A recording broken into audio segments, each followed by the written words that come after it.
beberapa tokoh Aceh yang berpengaruh dari masa ke masa menurut Tingkap Aceh Rangkum. Sebelum lanjut jangan lupa subscribe dan aktifkan lonceng notifikasi untuk mendapatkan wawasan menarik seputar Aceh. Malik Al-Saleh. Malik Al-Saleh atau Malikus Saleh adalah raja pertama Islam di Nusantara, pendiri kerajaan Samudra Pasai pada 1267 Masehi. Berkat pengaruh kekuasaannya, Islam menyebar ke Nusantara dan Asia Tenggara.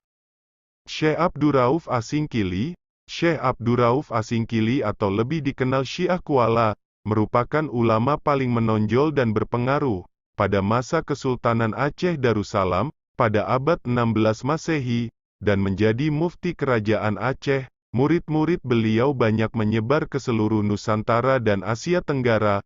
Beliaulah penerjemah Al-Quran pertama ke dalam bahasa Melayu, yakni kitab tafsir Tarjuman Al-Mustafid. Sultan Iskandar Muda. Sultan Iskandar merupakan sultan ke-12 dalam kerajaan Aceh Darussalam, sekaligus keturunan terakhir dari dinasti Mekuta Alam, Perkasa Alam atau Sultan Iskandar Muda, yang bertahta pada 1607 hingga 1636 Masehi merupakan raja terbesar Kesultanan Aceh Darussalam. Sejarah mencatat, ia membawa kerajaan bercorak Islam di bagian barat Nusantara itu menuju masa kejayaan. Saat itu, kerajaan ini telah menjadi kerajaan Islam kelima terbesar di dunia setelah kerajaan Islam Maroko, Isfahan, Persia dan Agra. Daud Bre'eh. Daud Bre'eh merupakan ulama dan tokoh karismatik dan kontroversi bagi masyarakat Aceh. Pada tahun 1939 bersama Tengku Abdul Rahman Gelumpang II mendirikan Persatuan Ulama Seluruh Aceh, PUSA, sekaligus beliau menjadi pemimpinnya. Konsistensinya terhadap penegakan syariat Islam dimulai dari sejak dakwah di masa muda, sampai di awal masa revolusi.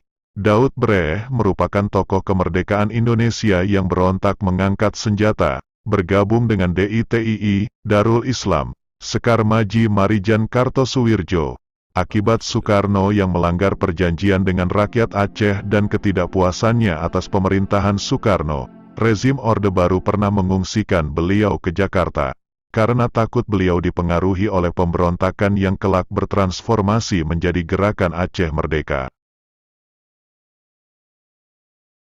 Abuya Muda Wali. Abuya Muda Wali memiliki nama lengkap Syekh Haji Tengku Muhammad Wali Al-Halidi, adalah seorang ulama dari Aceh Selatan.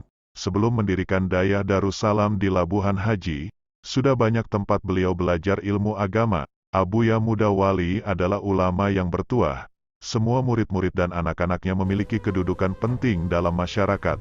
Bahkan hampir semua dayah-dayah di Aceh sanad ilmunya sampai pada Yang Mulia Maha Guru Abuya Muda Wali. Hasan Tiro. Tengku Hasan Muhammad Ditiro atau yang akrab dipanggil Hasan Tiro merupakan deklarator Gerakan Aceh Merdeka dan Wali Nanggro Aceh. Pada tanggal 4 Desember tahun 1976 di Bukit Halimun, kawasan Pidi. Di sini awal mulanya perjuangan gerakan ini dimulai. Walaupun pada dasarnya Hasan Tiro adalah kader DITII yang dipimpin Daud Bre'eh, tapi misi perjuangan mereka berbeda.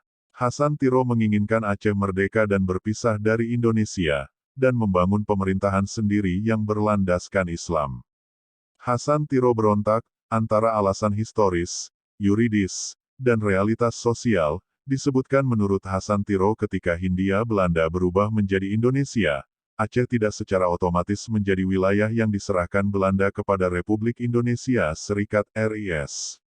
RIS adalah negara-negara federasi yang dibentuk Gubernur Jenderal Hindia Belanda Hubertus J. van Mook, yaitu wilayah-wilayah yang telah takluk kepada pemerintah Belanda, dan wilayah Aceh ketika itu tidak bisa dikuasai Belanda.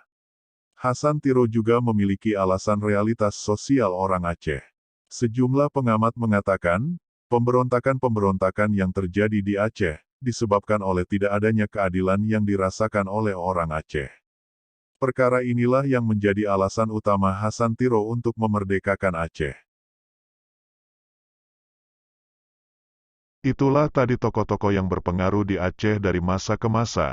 Setiap generasi Aceh adalah Iskandar Muda. karena di tangan merekalah nanti Aceh akan kembali berjaya.